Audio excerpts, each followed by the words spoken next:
several faces blurred above her. Cuchulain was poised with his slingshot.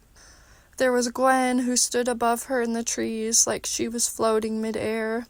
The fair-haired goddess had a squirrel on one shoulder and a bird on the other. Queen Mebd was Gwen, her boss at the children's shelter. Mebd's army consisted of the teenagers Laine used to counsel, even though they weren't kids anymore.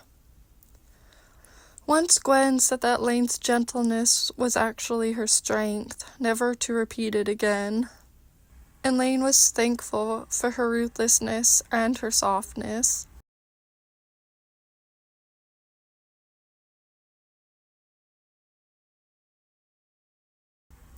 It was said that Queen Mebd's form was so beautiful that it robbed men of 2/3 of their valor, and left many women stumbling in their tracks. Who didn't love a pretty woman? And Mebd was as pretty as the changing leaves. "You're not a real warrior, are you?" Mebd said.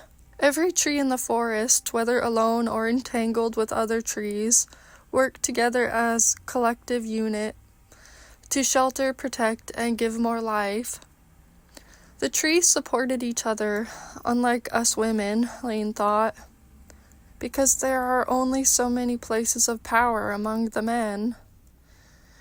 Then another face appeared, Grandpa, more elusive. He was sitting at the long table at the farm. "You used to be so skinny, granddaughter. Now you're round and as full as a moon."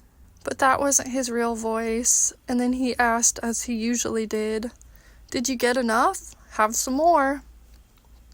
They were having Thanksgiving dinner, and one of her older cousins asked, "Why does Laine get to sit at the adult table? She's smaller than we are."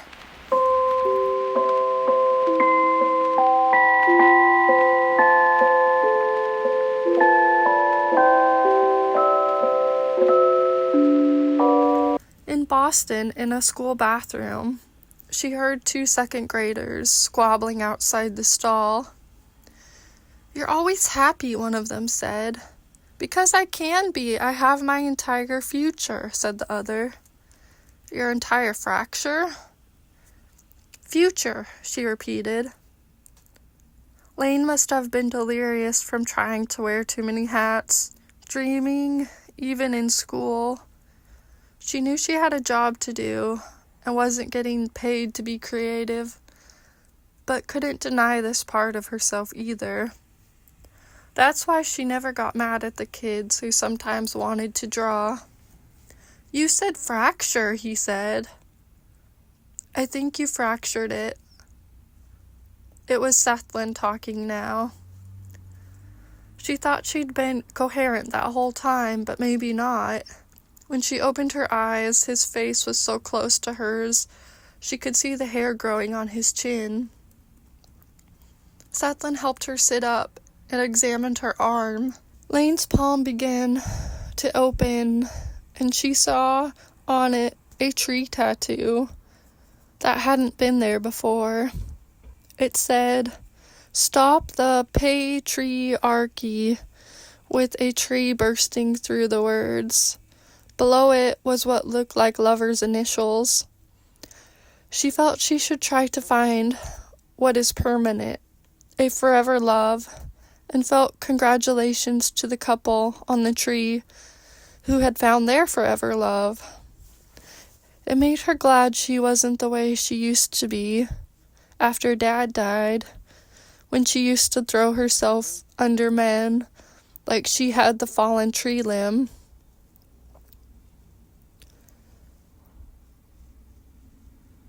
She wondered where this tattoo came from. She didn't really consider herself a feminist. She just ended up laughing, like when someone was criticizing her, and it seemed her best defense because she was misunderstood, but had good intentions.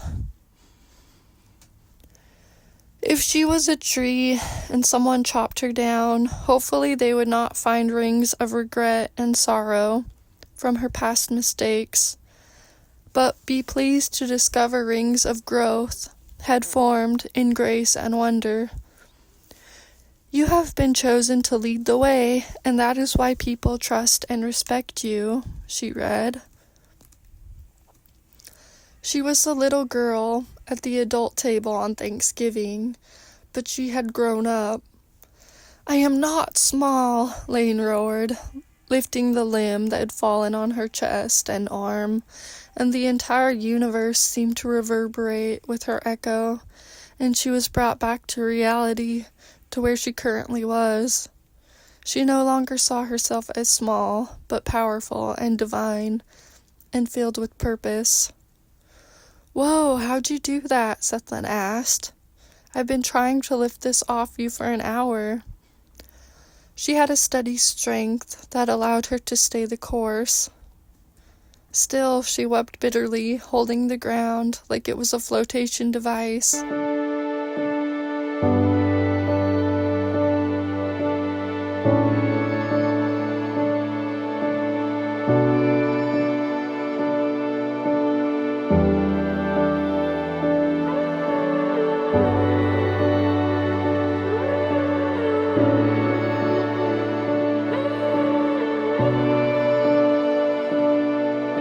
Cuchulain came around. He must have had a break from his episode.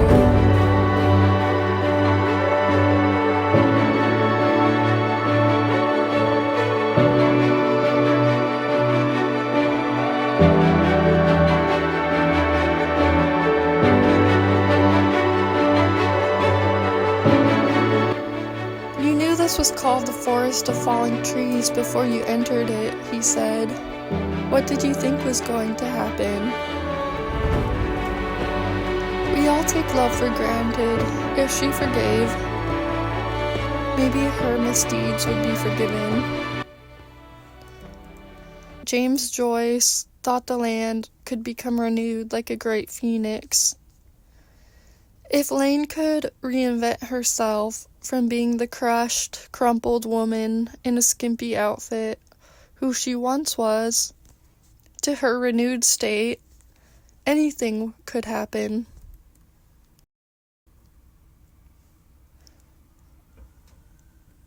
I know you're sorry, but you shouldn't be, she said.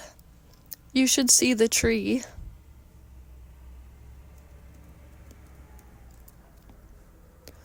Yeah, right, you're always being sarcastic, he said. She watched him walk away. He was limping.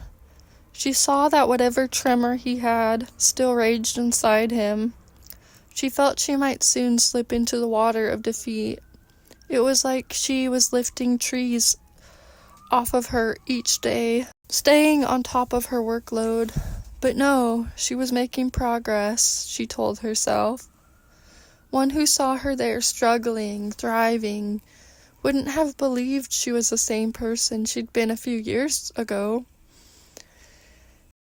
It isn't so much as black and white, you and me, she said. Men and women. We are all a bit of the other. Sethlin was perched over her. How'd you do that? Really, though, he asked. I don't know. Adrenaline, I guess, Laine said, turning her face. You are a man lover, Sethlin said. You love men, even when they hurt you. I fell for a musician, were your famous last words. Never fall for musicians, Sethlin said. Ouch, Laine said, propping herself up on her wrist.